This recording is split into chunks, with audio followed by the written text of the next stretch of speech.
Hello. Hi, everybody. Yes. Hope you're all doing wonderfully well today. There is a heat wave happening in the UK at the moment, which is most unusual, but very welcome. So if you see me looking quite shiny today, it's because it's quite hot. I'm actually wearing shorts, which is never been known.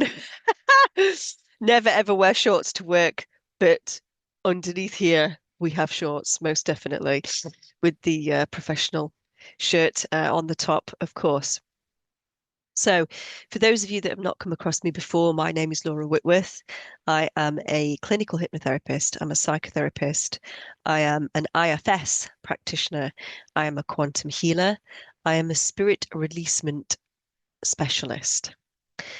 And what I am going to attempt to do in these videos, in the What on Earth video series, is to, over a course of many videos, try and pass on the information that I have been privy to over the years from working with people all over the planet that have either woken up, they've gone into quantum sessions, they've delivered information about what's happened in different places, different times.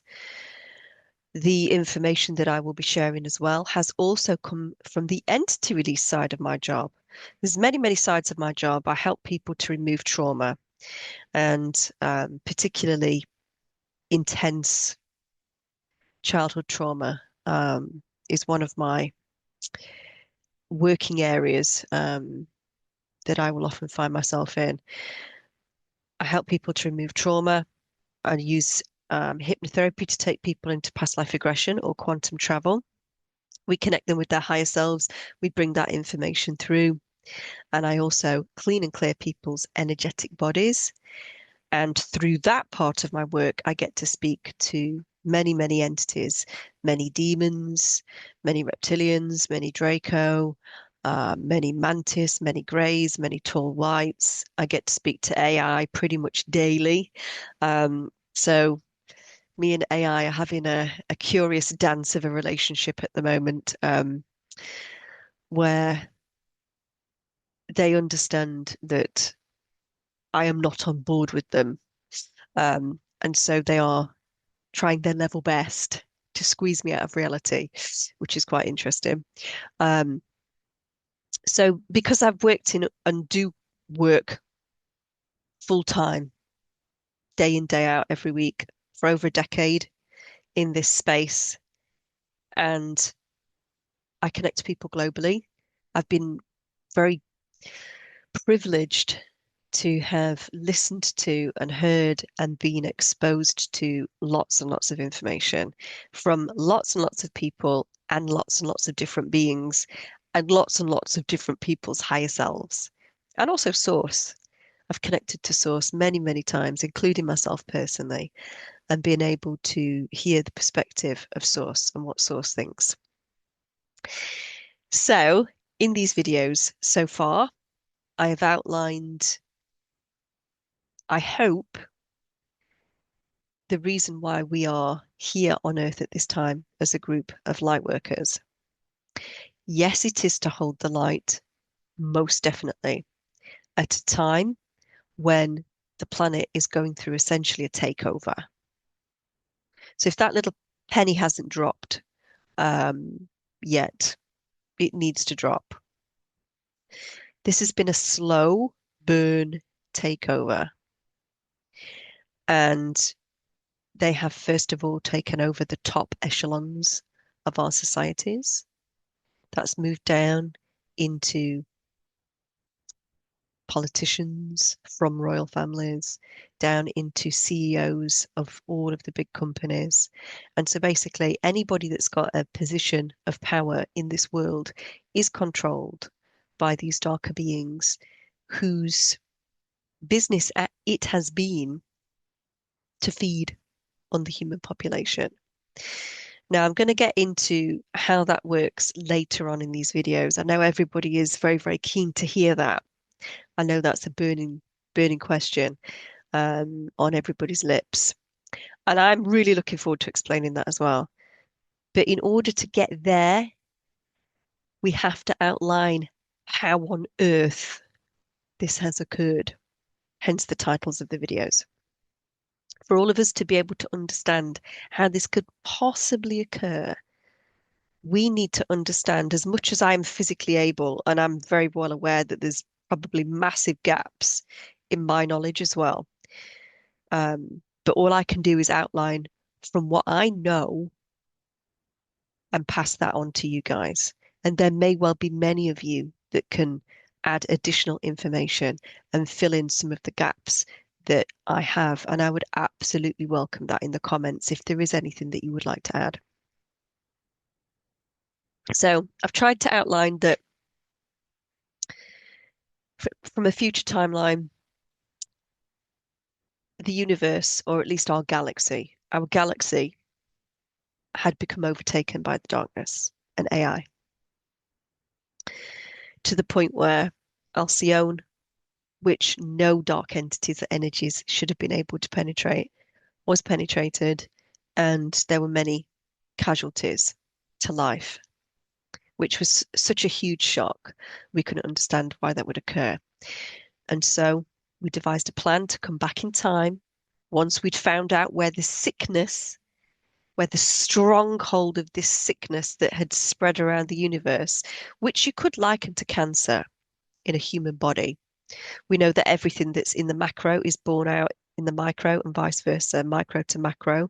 And so trends that you can see going on out there in the wider universe, you will see on Earth and you will see on a micro level inside of us as well. So when I'm thinking about the reptilians, and not all reptilians are bad, that's important to note as well. We'll get onto that in a moment. But when I think about the reptilians that did go bad and have wreaked such havoc around the universe, it does feel to me that they have the same effect on our galaxy and on the universe as cancer would have within a human body.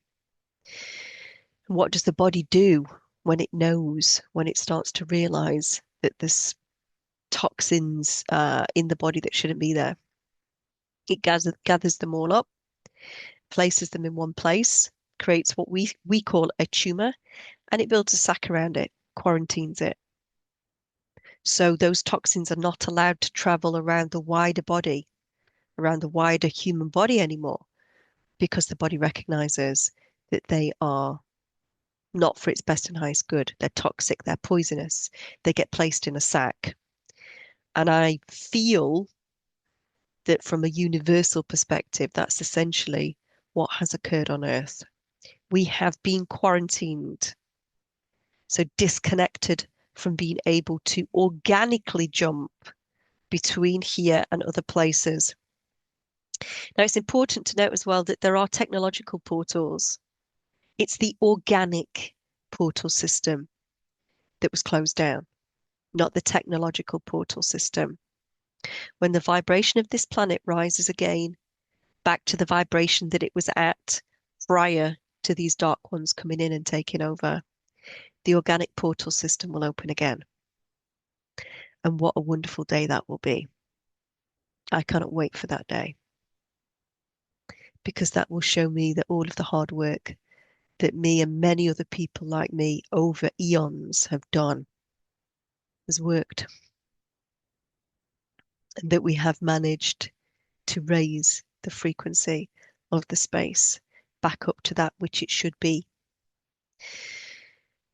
Okay, so went off on a little tangent there, which will often happen with me. Prepare yourself for that, because I do get pulled down various different rabbit holes wherever my little squirrel brain decides to go. So we're talking about reptilians, and they're traveling around the universe. A group of them have gone rogue. They're sacking planet after planet, using up-to-date technology that nobody has had sight of. And the reason for that is because they cut a deal with an ancient AI being that comes from a different universe that was trying to take over other universes. And so this ancient AI technology hitched a ride with the reptilians, and off they go running amok. around the universe. Now, it's important that we set the scene around that a little bit more. So, how did that happen? Now, I've had many quantum sessions with people over the years, and the um, the Draco or the dragons, prior to this happening, they were known as some of the wisest and connected beings in the galaxy. And there's many of them that are very high frequency, very, very connected, very, very beautiful beings. I remember doing a session with somebody maybe 2 or 3 years ago now, and they were incarnated in the area of the universe where the group of rogue reptilians went bad or went dark. They were incarnated in that area. And this was an account of what they experienced at that time. They were actually a hominoid cat type being. So we know that the hominoid cat type beings came from Lyra. And their best friend was a hominoid dragon. So bipedal dragon, otherwise known as a Draco. And they were kind of like galactic police, if you like. And they would travel around a group of planets and make sure that all beings were treated with respect, and they would look out for all of the beings. They would make sure that everything was as it should be, and they were there for protection as well. And the client connected to this hominoid cat reports of a day where they sensed that something was not quite right on the surface of this planet. They couldn't really put their finger on it, but they were in like a spaceship and they connected to this area and it felt like there was a bit of an anomaly. And they got out of their spaceship to go and take a look at this area. And the reason that the energy felt a little bit off in that area was because there was a group of reptilians there in one of these new spaceships that was in up-to-date technology, and they'd cloaked it so it couldn't be seen, so it was invisible. And this Draco and this cat being exited their spaceship, started to make their way over to the place where they could sense there was a disturbance in the energy. And the reptilians uncloaked, jumped out, and there was a big fight. And the cat managed to jump behind something that created a bit of a shield so he didn't get hurt.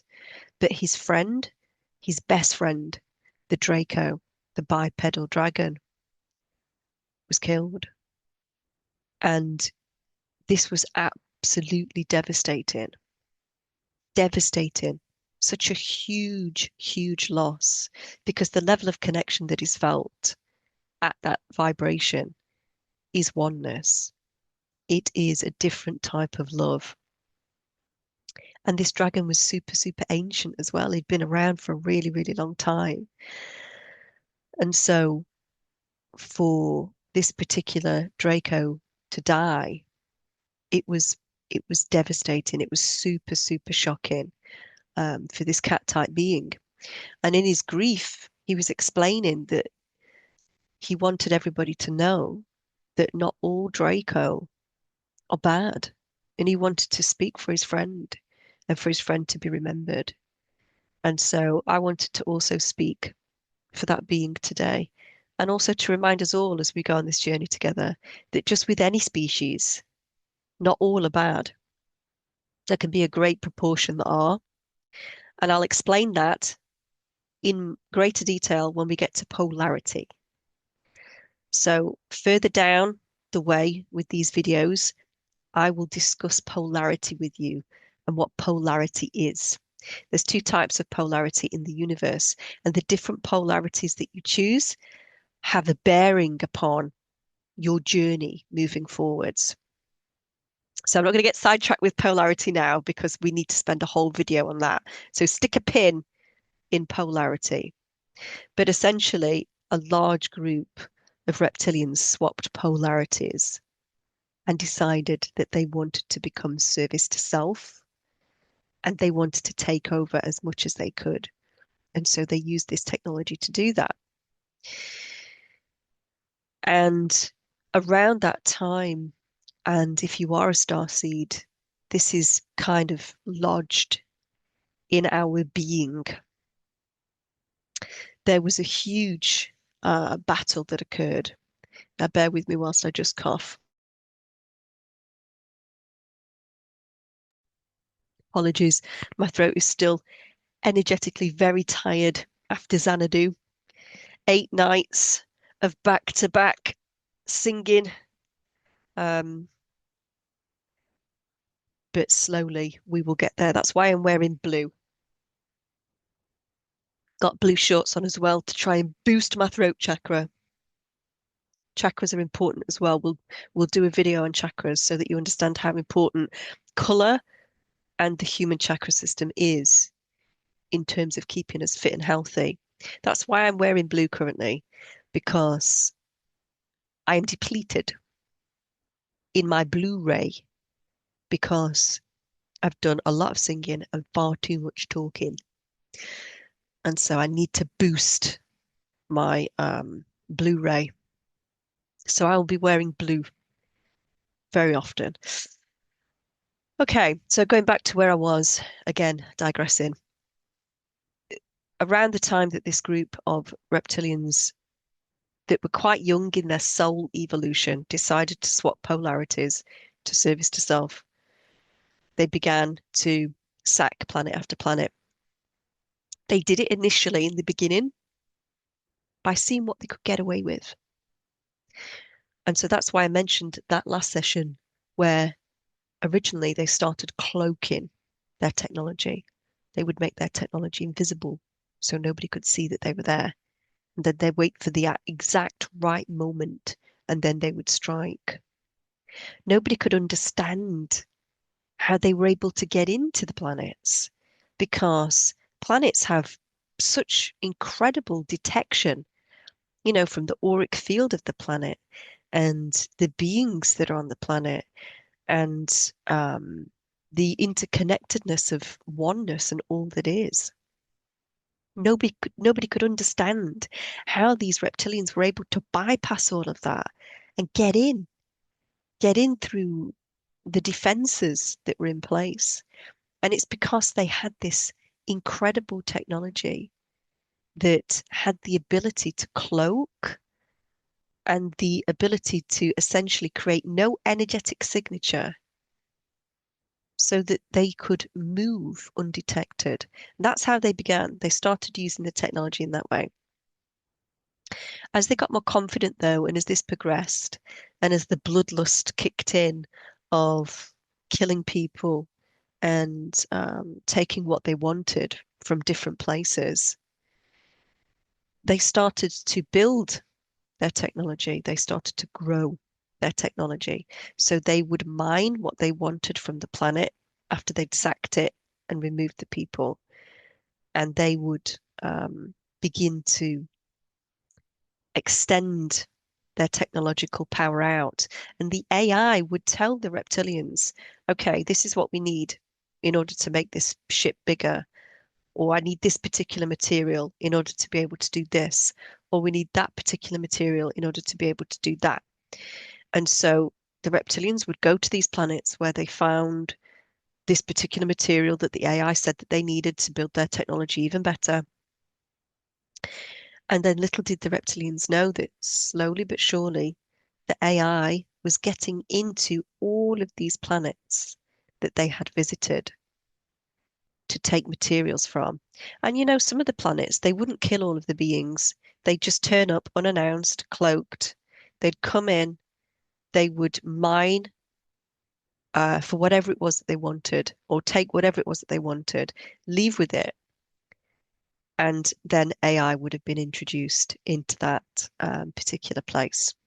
So this is building up a picture that slowly but surely the AI is being taken around the galaxy and the reptilians' fleet or technology is becoming bigger and bigger and stronger and stronger.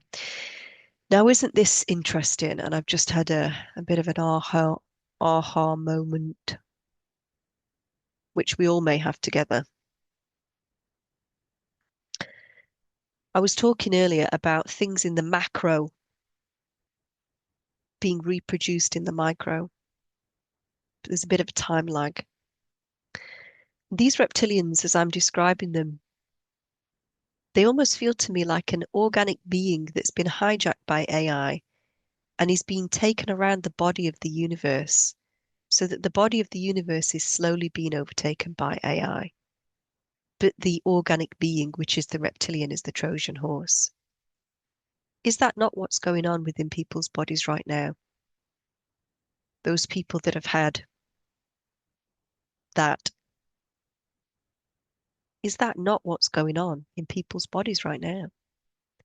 So what's happened to the universe on a macro is now happening to us on the micro, to those that have taken that, but not just those that have taken that. They have put AI in everything.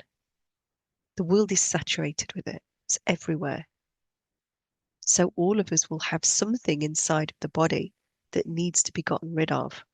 And that's another video that I'll come to. I'm going to talk extensively about how we get rid of these things out of the human body, because that's very important. Not only do you need to be energetically clean and clear from energetic parasites and entities, but you also need to be physically clear from parasites and metals and nanobot technology and graphene oxide and all of that kind of thing. So as and this is oh my God, I'm having a real big aha moment now, because this is what this new technology is doing. It's moving around our body and it's taking all of the bits that it wants and it's creating bigger and better technology and big networks that are spreading throughout the bodies of people that have had that. And that's essentially what these reptilians have been doing as well.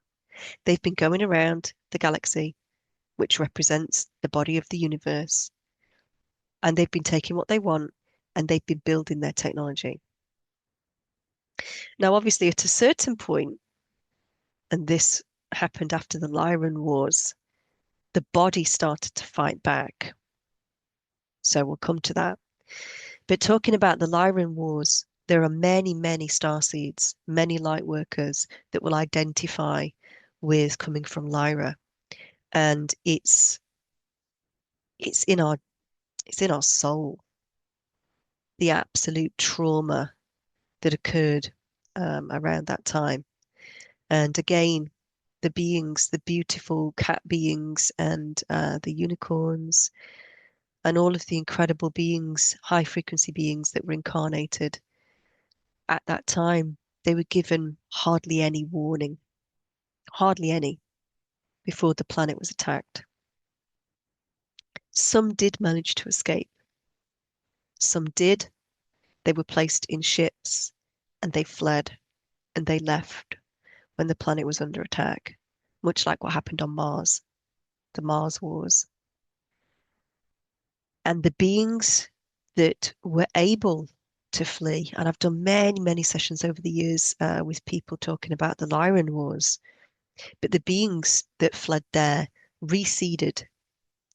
So they colonized in different places that were known to be strongholds of the light throughout the universe. And obviously, there will be places like the Pleiades, Arcturus, Andromeda. So many light beings, many beings of light were able to flee when Lyra was attacked, and they went to other places in the universe where there were strongholds of light, and they rebuilt their colonies and their people there. But you know, lineages were split apart because different people went to different places, and that's what the darkness does. It always creates situations where the light has to separate. And they do that obviously to weaken the light. That's exactly why they do it. I remember listening to a session many, many years ago now, probably 10 years ago now, about a lady who went into a lifetime. And in this lifetime, she was a being that didn't look anything like humans.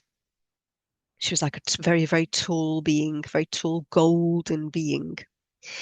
And a group of light workers had just been involved in a huge galactic war with the reptilians. And it had been a long-standing war.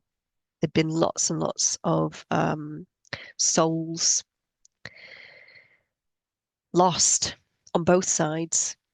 And but the light had managed to make a really, really good headway in attacking the reptilians. They'd actually managed to really deplete their numbers, and the reptilians that were left had fled, and they'd set up a stronghold somewhere else in the universe. We later found out that that stronghold was Earth. So after this really big galactic battle where many of the reptilian forces were destroyed, they fled to Earth. And the reason they will have done that is because they needed a food source quick and somewhere where they could hide energetically quick. And we'll get onto that in a future video in regards to how reptilians work on this planet. But for the purposes of now, in this session, this lady who was this beautiful golden being had melted down some actual gold.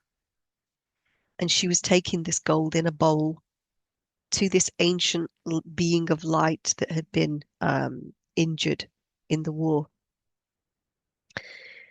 And she delivered that bowl of gold. And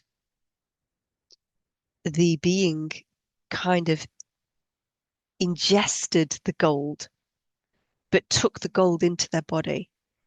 And after the gold was taken into their body, the being started to regenerate and rejuvenate. So that was a really, really interesting session. But all of this stuff that happened with the reptilians going round the planet, the universe, the galaxy, and sacking different planets, eventually the light realized that we had to rally, we had to join forces, we had to come together, and we had to do something about them. So in the future timeline where I came from, after that big battle where we'd eradicated most of the reptilians, we decided, right, enough is enough now. We'll leave them be. We felt satisfied that we'd done enough to bring things back into balance. And after that huge big galactic battle, where their numbers were greatly reduced and they fled and turned tail and hid somewhere, we didn't bother to find out where they'd hid. We didn't bother to keep tabs on them because we felt secure in what we had done. And so from that point on, we turned a blind eye.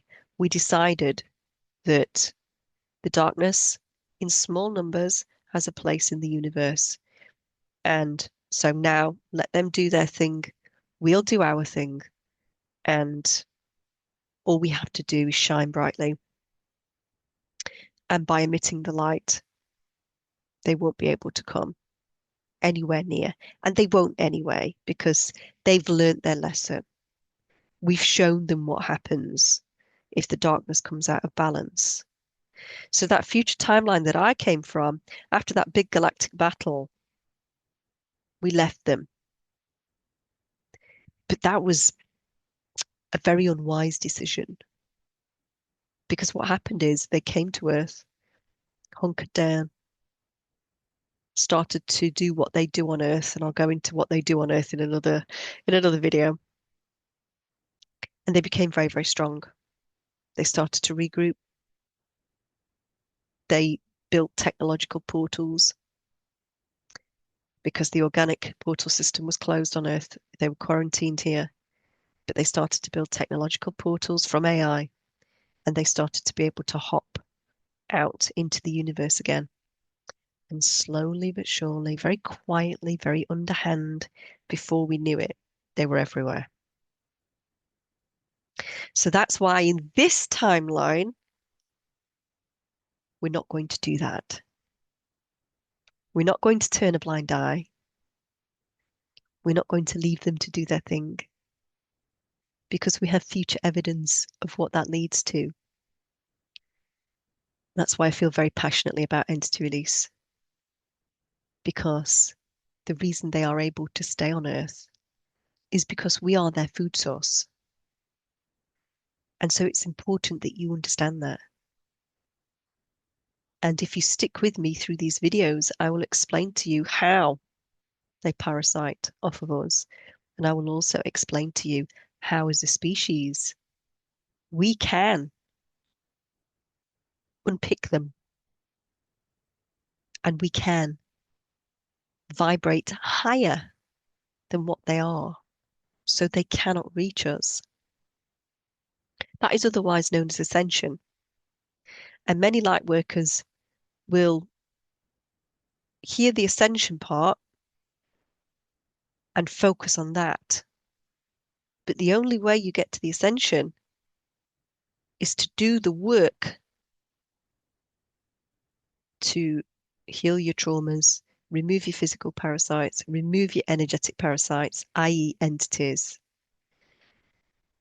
Work with emotional mastery to live your life in a way by which these entities can't get into you. Your energetic body is clean and clear. All the chakra system is clean and clear and working together as a team. You're plugged into the authentic, organic energy of the earth, plugged up to source light. Your heart chakra is opened. Your toroidal field is huge. Your energetic field is huge. Everywhere you go, you waken up the ley lines. Everywhere you go, you affect other people's energy. And at that point, when enough of us have done that work, that will trigger ascension. And it will happen within us at the same time as those celestial changes are occurring. Remember that theme, micro to macro, macro to micro. Everything that is occurring celestially that's bigger than us is also occurring on a micro level within us. Because you have a universe inside of you. Put a pin in that one. We'll cover that off in another video. And so we know about all of these wars. We know that they fled to Earth, and we know that they have tried very, very hard over the years to get a strong hold on Earth and to create an environment on Earth which is most suitable for them. Now, if any of you have watched the film Valerian, A City of a Thousand Planets, there is a scene in that film, shows you a landscape of a planet. Doesn't look unlike Mars, actually, after the wars. So that's something to note. But there is a landscape of a planet that the reptilians hold. And it's, it's desert, it's barren, there's nothing there. And that is their ideal environment. So they show you these types of things in films. It's important that we note what it is that we're watching when we look at these films. One of the most incredible sessions that I've ever done over the years that has really, really stuck with me in regards to reptilian control on planet Earth. That's your planet, the planet that you are currently on, was a lady who went into a past life or a different time period in the quantum. And she experienced being a princess, obviously in a royal family. And her father was a really mean king. She didn't like him at all. She was quite ashamed, actually, of the things that her father had done. And she was looking forward to when her father had passed and she could become queen and she could rule the kingdom because she made a promise to herself and her people that she would be a different queen. She would not treat them in the way that her father had done. She would not keep the social statuses that were in place. She would not allow people to be in poverty. She wouldn't allow the crime that had been encouraged um, in the place where they were. And so we viewed her coronation day, and the level of excitement and joy and connection that this now queen had on her coronation day was unbelievable. And I remember feeling it as well. So in that session with her, I remember feeling how excited she was. And after the coronation was over, she was led down, further down into the castle, into the rooms that she previously had never been allowed in because they belonged to the king. And only the king and his closest servants were allowed to come into these rooms. And she was somnambulistic. So she was a client that was very, very connected with all of her senses to the point where she felt she was there. So I'm eagerly following her into these rooms, and she's really excited. And I'm waiting for her to explain what these rooms look like. And she visibly begins to start shaking on the bed. And so that for me, as a trained hypnotherapist and psychotherapist, I know that there's some kind of trauma release occurring there that's connected to a nervous system. So I start to reassure her, start to regulate her breathing. We focus on breathing for a while until she's able to speak. And she tells me that as she walks into the room, further down into the room, she's aware of a figure offset at the end of the room to the right-hand side. And she says, in all of my years, I have never seen anything as fearsome. And I asked her to explain the figure.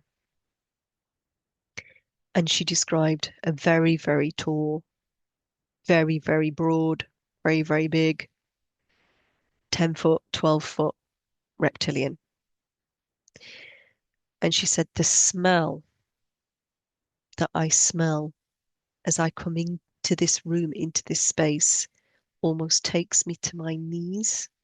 The energy that is emanating from this being is pure evil. And I almost feel frozen, like I can't move. And so again, I have to regulate her breathing. I have to calm her down. I have to tell her that she doesn't have to feel anything physically in the body. She can watch what unfolds like a movie. Then this is what happens next. The being on this first meeting does not turn to face her because this being knows that on meeting number one, if he turns around and shows her the fullness of what he is, she's probably going to have a heart attack. So all he does is point with his left arm off to the side. And her eyes follow his arm, and she sees that there is a golden book lying on a stand, something that she's never seen before.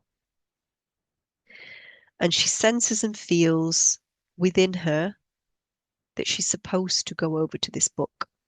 That was probably a suggestion that was given to her telepathically from this reptilian. So she walks over to the book and she places her hand on it. And the second she places her hand on it, the book opens and it starts to show her its pages. And as she's looking at the book and the pages and she's seeing all of her ancestry line and this kind of thing, she feels her soul, her essence, all of what she is. She feels it being pulled into this book. And before she knows it, she's inside the book and she's seeing generation after generation of her family having to do the bidding of this huge, very scary reptilian being that's in her secret chambers in her royal palace. And eventually the book shows her her father, and she sees who her father was before his energy was taken by this reptilian. And she begins to understand that the reason her father was the way he was, it was not because he wanted to be that way. It was because at some point back in their history, a deal had been made between these beings and the royals, probably to give them their royal status in the first place. And so she also knew from what she'd seen in that book that there was nothing that she could do. She had no choice but to continue the same work with the same vibration, with the same energy that her father had been before her. And she felt a part of her die in the book. That was her hopes, her dreams, her childlike enthusiasm and joy. And the book pushed her out. And when she came out of the book, she was not the same. She didn't feel the same. Control had been given to the being. Part of her lived in the book. And then from that moment on, she continued to rule exactly like her father and her ancestors had done previously. So I wanted to finish today's video with that particular session story because it's very powerful and it helps people to see how the ancient lineages who are in positions of priority and power have been kept aligned with these particular negative beings. Okay, so we'll leave that video there because I feel that's been quite a lengthy one today. I hope you're all still watching. I hope I kept you watching till the end. On the next What on Earth, we're going to put a pin in reptilians for a while and leave them there. We will come back to them later on because it's important for you to understand what's occurring right now with that species on our planet. So put a pin in reptilians. We'll come back to them. On the next video, we're going to discuss the Anunnaki because in order to understand how screwed up Earth is presently, you need to understand the significance of a group of beings called the Anunnaki. So until the next time I see you guys, make sure that you keep vibrating high. I'll see you on the next one. Lots of love. Bye bye.